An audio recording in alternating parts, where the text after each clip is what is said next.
This is the all-new Hyundai Tucson N Line. As you know, Tucson is a city in Arizona with 500,000 inhabitants. But imagine if your mother named you Tucson. I mean, you would blame a lot of things on your mother. You would say, Mum, I'm not off to a good start. Why wouldn't you call me something a little bit sexier? Like London, New York, Miami, but Tucson. Goodness gracious me. Then again, Hyundai has sold 7 million of Tucsons since it has first launched in 2004. So somebody must be doing something right. And then we've got the question of the N Line. I mean, I always thought it's a bit of, well, waste of money. So what is the deal? Come with me and let's find out.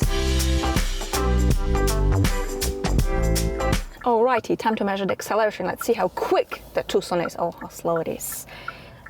Sport mode, automatic start, stop button off, foot on the brake, foot on the throttle.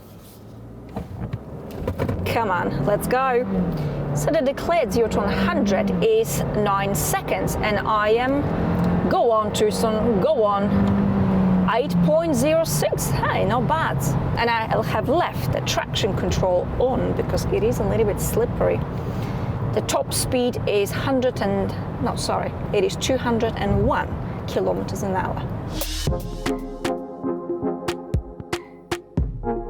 All right, let's have a look what we've got under the bonnet. The cover is actually quite heavy. And the current status of the engine bay, well, it is absolutely filthy. Anyway, this is a mild hybrid, and we have a 1.6 litre turbocharged petrol engine combined with electric motor. The engine produces 180 horsepower and 265 newton meters of torque. The power is being sent to all four wheels. This is an all-wheel drive car, and well, I definitely would use a water blaster to clean this thing up. That is enough about the numbers under the bonnet. Let me begin by telling you how this car feels to drive. On the motorway, it is comfy, relaxing, quiet, very little wind and tire noise. In fact, last night as I was traveling back home on the motorway, the wind was so strong that a truck has fallen off the motorway just before me. And here I was, traveling comfortably in my South Korean cocoon. I mean, I was stuck in traffic for a little bit, but still, it just shows you when the conditions are extreme, this thing is all right. In town, the suspension absorbs the vast majority of bumps, imperfections, potholes. Speed bumps are not your concern at all. And the steering is nice and light, but it's got good turning circles, so you don't have to twist and turn until your arm falls off. This guy's easy to maneuver in and out of car parks. We've got a good turning circle, we've got a front and rear cameras, and actually good visibility. No blind spot in the front, big rear window. And then we have that seat belt, swinging and dangling. Funny enough, in the past, with the previous generation, I have already complained about it. Strangely enough, 3 years on, new generation, and we're still here, Hyundai. I mean, honestly, couldn't you at least just duck it to the side? No, just put it on the passenger's head. Let's not let this get to us. Let's say some affirmations. Namaste. Moving on to more practical stuff. Fuel economy.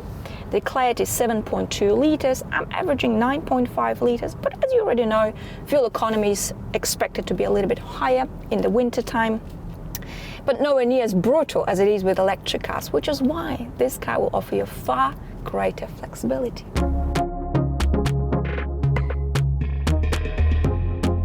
And what about being a passenger in the Tucson? So I have adjusted both front seats for my height, which is just over 1.7 meters, 5'7".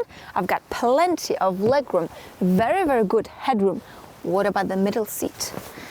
It is actually all right. You do have a small hump on the floor here, but I can easily fit my feet here. I mean, you can fit 3 adults here, and a child will be more than happy in the middle seat. You have 2 USB ports, climate control, and the seats here are just as lovely as they are in the front.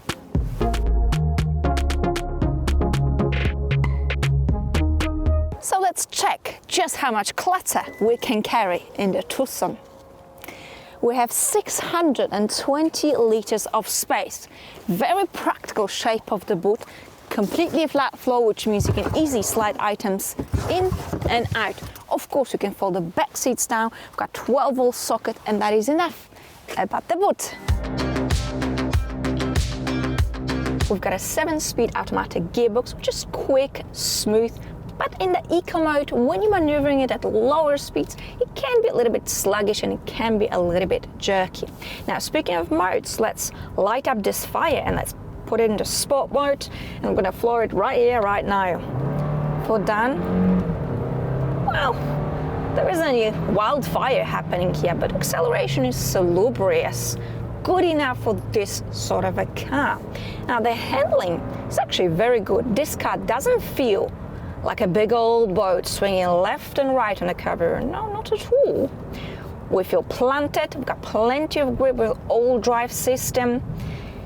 And you see, just like the name, the car is actually balanced and it is solid, which is why this name is much more appropriate than Miami or New York.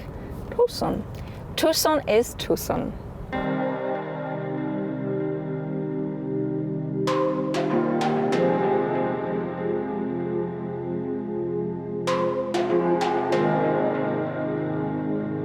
Let's have a look at the cabin, shall we? The quality of the materials, the fit and finish is very good. I do love these seats, soft, comfortable, and we've got Alcantara running all the way down here. Red stitching is part of the N Line package. So the N Line package will cost you just under £2,500 in the UK. And it's not just about the bits on the inside. We also have some exterior upgrades, bigger wheels, front LED lights, front camera, and a few other elements. So this car starts from just over £37,000 in the UK. And as opposed as I was to the N Line package in the previous generation of the Tucson, I have a confession, I've changed my mind completely. The N Line package in this car is a bit like makeup on a pretty woman.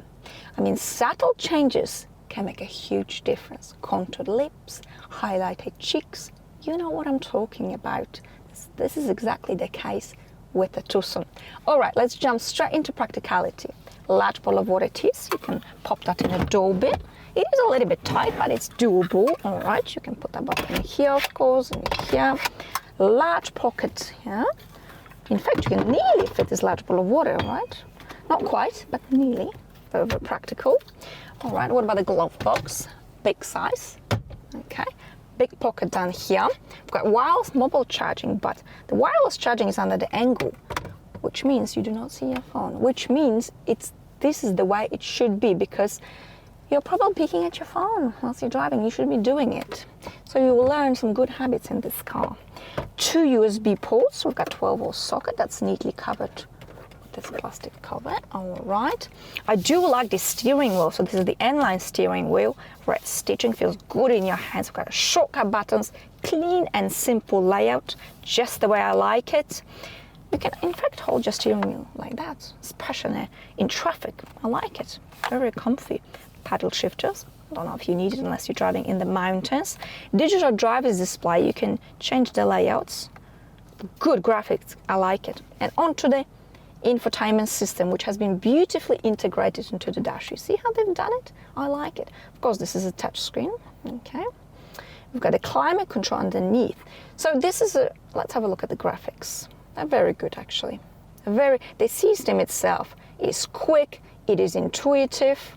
I like it. You can, of course, plug in your iPhone or your Android if you don't like it, but I actually really like it. Very, very quickly you get your head around. So this is a touch screen, but we also have the shortcut buttons down here. So you want quick access to the map. There you go. Enter that destination, lovely media, etc. So we don't have traditional knobs for volume control or for climate control. We have the semi-sliders, all right? And as much as I don't like them in the Volkswagen or Seat, here it's actually somehow, it's more intuitive. It's a little bit better balanced in terms it's not so sensitive. And then whilst you're driving, it's reasonably easy to turn volume down, up and down, but I just tend to do it on the steering wheel, the climate control here. Nice look, actually, very, very elegant, all right? I like the fact that we do have shortcut buttons, so not everything is touchy and fiddly whilst you're driving, which can be a let's just say, problematic. Shortcut buttons here, so seat cooling, seat heating. You see the N Line is pretty beefed up. Steering wheel, because we've got the hill descent down here as well. All right, lock for off-roading. Good driving modes. So we've got 3 driving modes. I like the shortcut buttons here. It's very, very handy. I also like this change of gears. The gear lever, shall I say. It's just buttons. I like it. Makes it very, very neat. I do like this also, the fabric. I like everything I like by the look of it, right? No, it's just, again, the cabin here with the N Line package is a bit, it just brings things to a better place. Every time I'm going out, the same things keep happening. I actually really like the looks of the Tucson. South Koreans have come such a long way. I remember their cars used to be so ugly. But now they're keeping the Germans on their toes. A bit of healthy competition is always good. Now, speaking of competition, direct competitor is Kia Sportage. Sister company. That's coming in the shop next. I think it's actually a very pretty car. You see, and this is why they call this car Tucson. Because it is practical, it is good looking and well priced. It is a car without pretenses. The N Line and any other upper trims add a little bit more glam. They add a little bit more coolness and quirkiness to these cars. And as much as I was opposing the extras, well, tables have turned, because it adds just that much more flavor to these cars. And that's it for today. Thank you so much for watching, and I shall see you all very, very soon. Bye.